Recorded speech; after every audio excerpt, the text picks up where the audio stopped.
ಇಂಗ್ಲೀಷ್ನಲ್ಲಿ ಇನ್ನೊಬ್ಬರಿಗೆ ಸಾರಿ ಹೇಳುವುದು ಹೇಗೆ? ಇಂಗ್ಲೀಷ್ನಲ್ಲಿ ಇನ್ನೊಬ್ಬರಿಗೆ ಸಾರಿ ಹೇಳುವುದು ಅಂದರೆ ಕ್ಷಮೆ ಕೇಳುವುದು ಹೇಗೆ?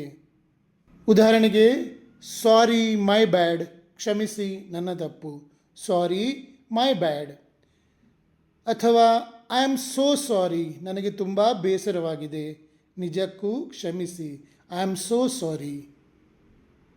ಅಥವಾ ಉಪ್ಸ್, ಸಾರಿ ಅಬೌಟ್ ದ್ಯಾಟ್, ಅಯ್ಯೋ ಆ ವಿಷಯಕ್ಕೆ ಕ್ಷಮಿಸಿ, ಉಪ್ಸ್ ಸಾರಿ ಅಬೌಟ್ ದ್ಯಾಟ್. ಕಚೇರಿ ಅಥವಾ ದೊಡ್ಡ ತಪ್ಪುಗಳಿಗೆ, ಫಾರ್ಮಲ್ ಆರ್ ಆಫೀಸ್ ಸಿಚುವೇಶನ್ಸ್. ಕಚೇರಿ ಅಥವಾ ದೊಡ್ಡ ತಪ್ಪುಗಳಿಗೆ, ಮೇಲಾಧಿಕಾರಿಗಳಿಗೆ ಅಥವಾ ವ್ಯವಹಾರದ ಜಾಗದಲ್ಲಿ ತಪ್ಪುಗಳಾದಾಗ, ಉದಾಹರಣೆಗೆ ಕೆಲಸ ತಡವಾದಾಗ. ಮೇಲಾಧಿಕಾರಿಗಳಿಗೆ ಅಥವಾ ವ್ಯವಹಾರದ ಜಾಗದಲ್ಲಿ ತಪ್ಪುಗಳಾದಾಗ, ಉದಾಹರಣೆಗೆ ಕೆಲಸ ತಡವಾದಾಗ.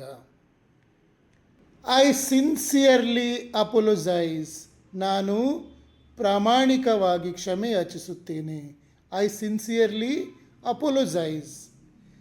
I am sorry for the inconvenience, ನಿಮಗಾದ ಅನಾನುಕೂಲತೆಗೆ ಕ್ಷಮಿಸಿ, I am sorry for the inconvenience. Please accept my apologies, ದಯವಿಟ್ಟು ನನ್ನ ಕ್ಷಮಾಪಣೆಯನ್ನು ಒಪ್ಪಿಕೊಳ್ಳಿ, ಪ್ಲೀಸ್ ಆಕ್ಸೆಪ್ಟ್ ಮೈ ಅಪೊಲೊಜೀಸ್. ತಪ್ಪು ತಿಳುವಳಿಕೆ ಅಥವಾ ಮಾತಿನಿಂದ ನೋವಾದಾಗ, ತಪ್ಪು ತಿಳುವಳಿಕೆ ಅಥವಾ ಮಾತಿನಿಂದ ನೋವಾದಾಗ, ಇಮೋಷ್ನಲ್ ಆರ್ ಡೀಪ್ ಅಪಾಲಜಿ. ಯಾರದ್ದಾದರೂ ಮನಸ್ಸಿಗೆ ನೋವುಂಟು ಮಾಡಿದಾಗ ಅಥವಾ ದೊಡ್ಡ ಜಗಳವಾದಾಗ. I am sorry if I hurt you, ನಾನು ನಿನಗೆ ನೋವುಂಟು ಮಾಡಿದ್ದರೆ ಕ್ಷಮಿಸು, I am sorry if I hurt you.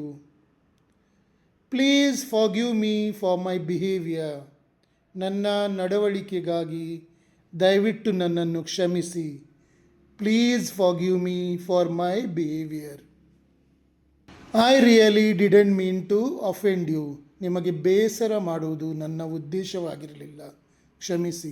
I really didn't mean to offend you, ನಿಮಗೆ ಬೇಸರ ಮಾಡುವುದು ನನ್ನ ಉದ್ದೇಶವಾಗಿರಲಿಲ್ಲ, ಕ್ಷಮಿಸಿ. ಈ ಡಿಡ್ ನಾಟ್ ಅನ್ನು ಡಿಡಂಟ್, ಡಿಂಟ್ ಅನ್ಬಹುದು. ನಿಮಗೆ ನನ್ನ ಟೀಚಿಂಗ್, ನನ್ನ ರಿಸರ್ಚ್ ಇಷ್ಟವಾದಲ್ಲಿ ನನ್ನ ಫಾಲೋ ಮಾಡಿ ಮತ್ತು ಶೇರ್ ಮಾಡಿ. ನಿಮಗೆ 3 ತಿಂಗಳಲ್ಲಿ ಇಂಗ್ಲೀಷ್ನಲ್ಲಿ ಮಾತಾಡಲಿಕ್ಕೆ ಕಲೀಲಿಕ್ಕಿದ್ರೆ, ಇಂಗ್ಲೀಷ್ನಲ್ಲಿ ಕಾನ್ಫಿಡೆನ್ಸ್ ಬೇಕು ಅಂತ ಇದ್ದರೆ, ನೀವು ಏನು ಇಂಗ್ಲೀಷ್ನಲ್ಲಿ ಯೋಚಿಸ್ತೀರೋ ಅದು ಸರಿಯೋ ತಪ್ಪು ಅಂತ ನಿಮಗೇ ಗೊತ್ತಾಗಬೇಕು ಅಂತ ಇದ್ದರೆ, ನನಗೆ ಕೆಳಗೆ ವಾಟ್ಸಪ್ನಲ್ಲಿ ಮೆಸೇಜ್ ಮಾಡಿ. ನಿಮಗಾಗಿ ನಾನು 3 ತಿಂಗಳ ಕೋರ್ಸ್ 32 ವರ್ಷಗಳ ಅನುಭವದಿಂದ ತಯಾರಿಸಿದ್ದೇನೆ. ಹೀಗೆ ಅಲ್ಲ, ಅದು 32 ವರ್ಷಗಳಿಂದ ಕಲಿಸಿ ಕಲಿಸಿ ಕಲಿಸಿ ಕಲಿಸಿ ಏನು ಗೊತ್ತಿಲ್ಲದವನಿಂದ ಹಿಡಿದು ಇಂಗ್ಲೀಷ್ನ ನಾಲೆಜ್ ಇರುವವರಿಗೂ ಸಹ ಅವರಿಗೆ ಕಲಿಸ್ತಾ ಬಂದ ಅನುಭವದಿಂದ ನಾನು ನಿಮಗಾಗಿಯೇ ಒಂದು ಕೋರ್ಸ್ ತಯಾರಿಸಿದ್ದೇನೆ. ಅದರ ಫೀಸ್ 599 ಮಾತ್ರ, 599 ಓನ್ಲಿ. ಅದನ್ನು ನೀವು ನನಗೆ ನನ್ನ ನಂಬರಿಗೆ UPI ಮೂಲಕ ಕಳಿಸಿದರೆ, ಯಾವತ್ತು ಕಳಿಸ್ತೀರೋ ಅವತ್ತಿನಿಂದ ಕ್ಲಾಸ್ ಸ್ಟಾರ್ಟ್ ಮಾಡ್ತೇನೆ.